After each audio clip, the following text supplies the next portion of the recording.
Hi and Happy New Year. Do you find yourself withdrawing from people at times, especially withdrawing from people that you actually want to be with? Well, this has been the fourth topic, the fourth ranking topic in my survey results. I had sent out a feedback request email to everybody, and thank you for all the feedback I received. And again, this is on fourth position. I made myself a few notes over here, so make sure that I cover everything. Obviously, this is a really big topic. Relationships, connecting with each other, staying connected, loving each other, and being able to warm it up, to use relationships in a way that make our life better, and live in relationships in a fluid and an ongoing kind of way without the on and offs and the stress and all that stuff that's going on seems to be going on all the time. So I'll try my best to cover a little bit of this topic. Of course, uh, the holidays are over now, and you got through it. And maybe this has been a topic that has come up for you. Maybe you had a wonderful time. How do you feel about it, how everything went? You probably have some mixed feelings, and maybe you still feel the glow from a really joyous and wonderful time, and I hope it was that for you. In most cases, when we have a situation like that, then we also gave a lot, and you're probably a little bit exhausted, and it's time for the in-laws to go home, or for you to take your trip back, and then you get back into the groove, right? But maybe you still feel some apprehension because something got stuck, something came up again that's been with you and some family member or some friend that you'd like to go get over, but it's still there. Or maybe you made a decision to simply cut down on some social events because you didn't want to expose yourself to that stress and to the difficulty, but oftentimes that comes with a little bit of regret. Or maybe even you felt actually lonely in the middle of all the holiday bustle, all the connections between the people, and maybe you observed wonderful, warm connection between people, but you felt outside of it. And that's okay to admit that, even to yourself. Sometimes we feel it even while we are connected to others.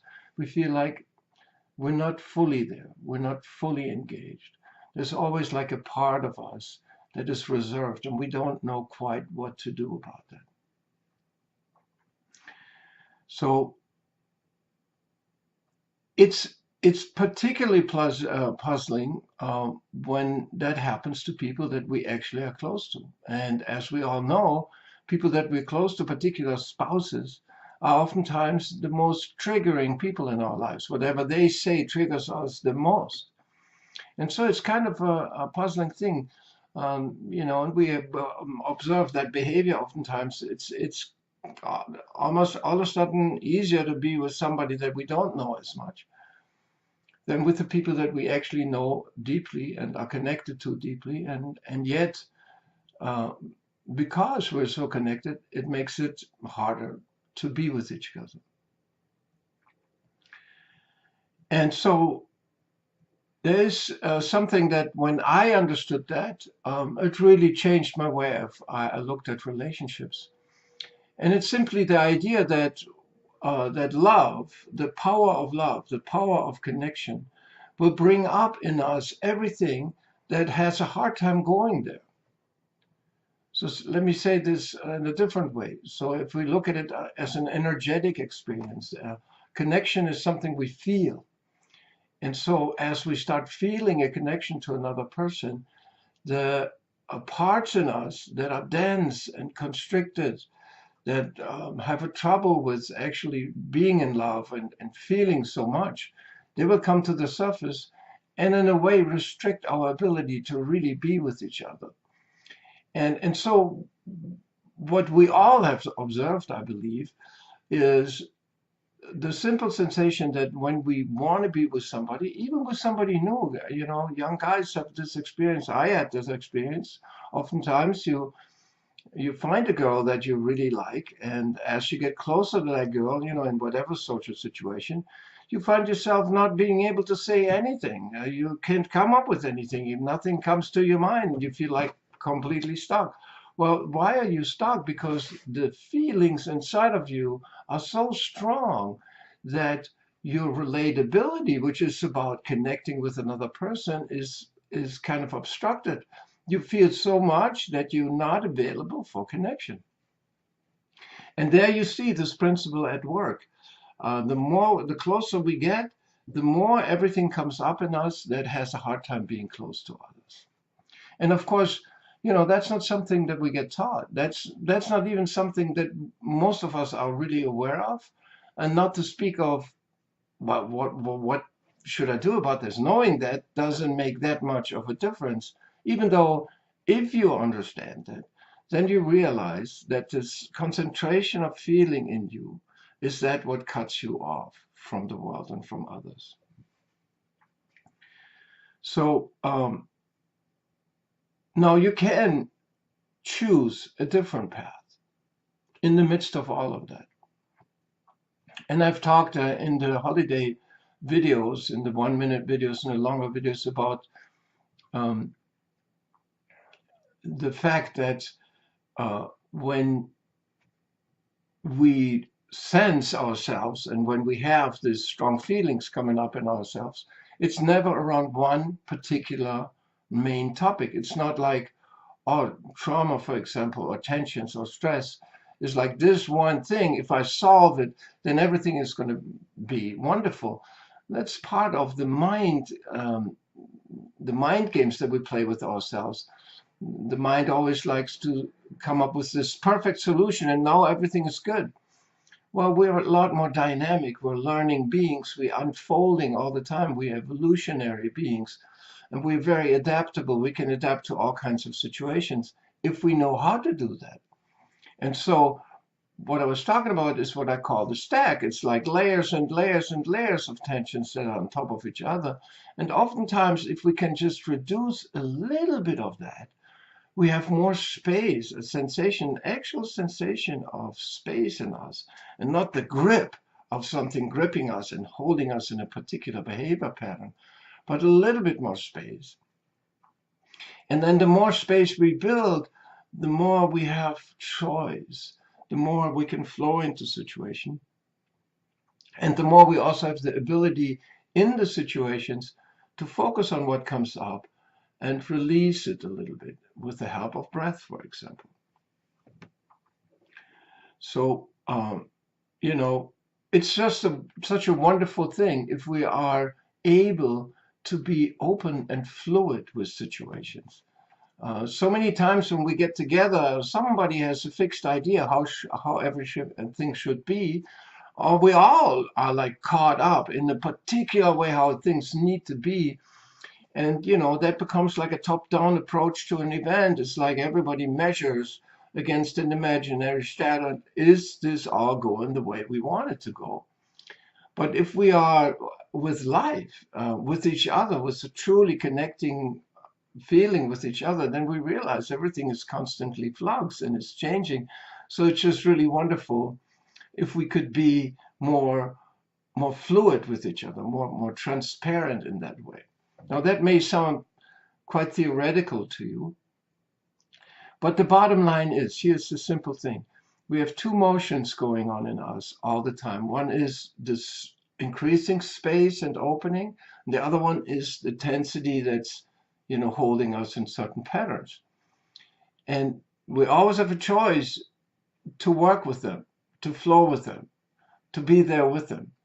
And if we have some loving community, some loving connection between each other, and this is a call to my bigger community of friends.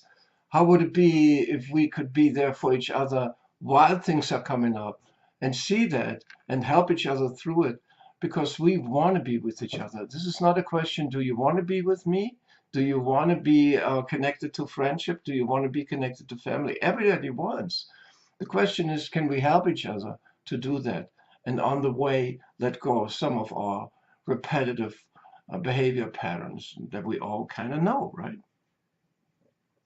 So in order to do this, I like to always turn to our bodies and our breath. There is something so wise about our bodies and so wise about what breath is. It is so wise that I don't have full access to it. It's a dynamic unfolding of a deeper and deeper ability in us. So what are we doing? We log on. We get into our bodies. We feel the sensations of whatever is there in our bodies, you know. Our typical cultural pattern is to think about it. But thinking about it is an expression of the patterns. It's not something that you can use to dissolve them.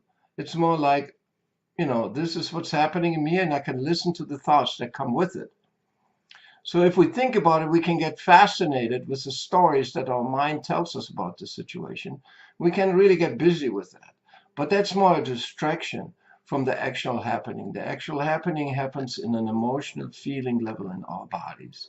And if we can access it there on that level, we can almost, you know, I want to almost say like we can harvest the beauty that's sitting in that emotion, the energy, the life that sits in that emotion, even though at the moment when it comes up, it may be difficult to feel it. So when we feel just the emotion and get into that and then attach a certain rhythm to it, a breathing rhythm, that with a little bit of practice, you know what breathing rhythm to attach to it. It's just the sensation in our bodies will give us a pointer to what kind of, is it hot and fast? Is it slow and more gentle? Is it sideways or is it like a rod? Is it a weight? You know, there's so many different little textures. And when we feel them, we can intuitively choose the breath that moves that moves through that as we observe it. And then the breath, the meandering between inner and outer will slowly dissolve. That which, you know, obviously is a thing between our inner and outer world, perceived inner and outer world, us, and the people that we're relating to. So, and then you can do a simple thing I'd like to do is you breathe for as long as you start feeling a sensation of that breath in your system. There could be a little bit of a tingle. There could be like a little bit of a sensation of an expansion of some space.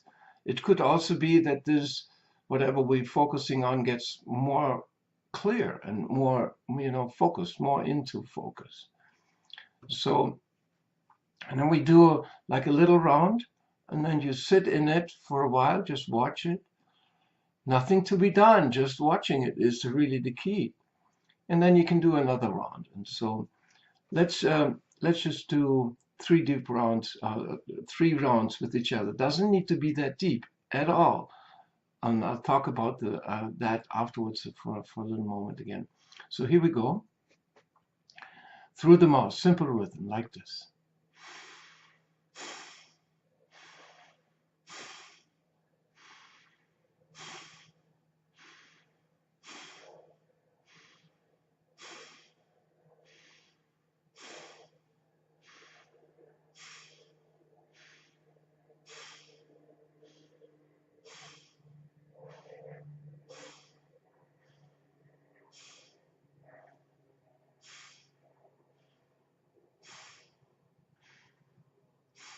So now I can start feeling it. I feel it in my hands. I feel it in my frame. Like I'm very familiar with the feeling. So I'm going to take a deep breath.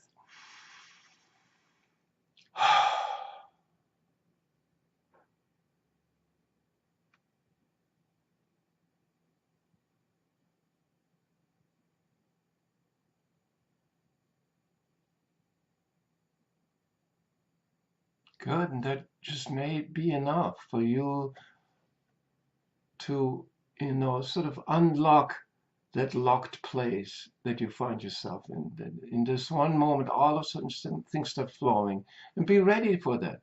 Don't create an image in your mind or an idea of your mind that it takes, a lot of breathing, a lot of sessions, a lot of work on yourself until you can be a little bit more free. Maybe that's all it takes. Always be fluid, always be open. So here's round 2.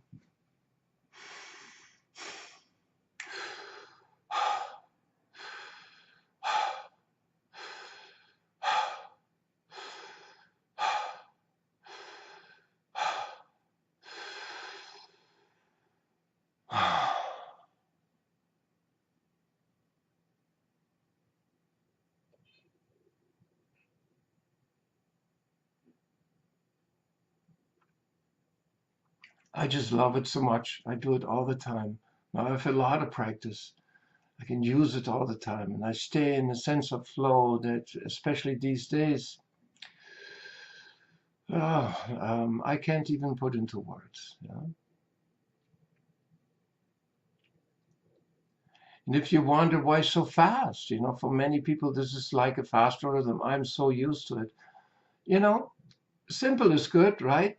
Fast is also good. Why not? Why not tackle this? Well, for the last one, we could do something slower. Here we go.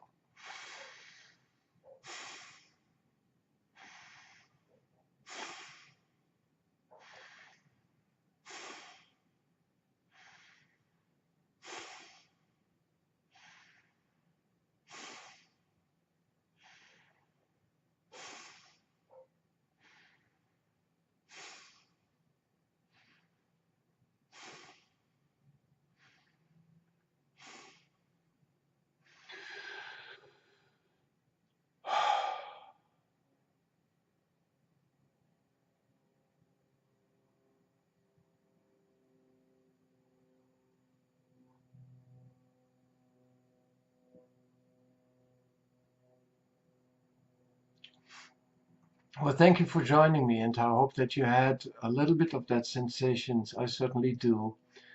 Now, before you go, let me tell you one little thing about breath that fascinates me with no end. There is this oxygen part, there's the energy part, there's the chemical part, there's all that stuff going on. But here's the amazing little thing. When you actually make your breath conscious and you balance your inhale with your exhale, then what you're doing, you're balancing the in and the out, the inner and the outer.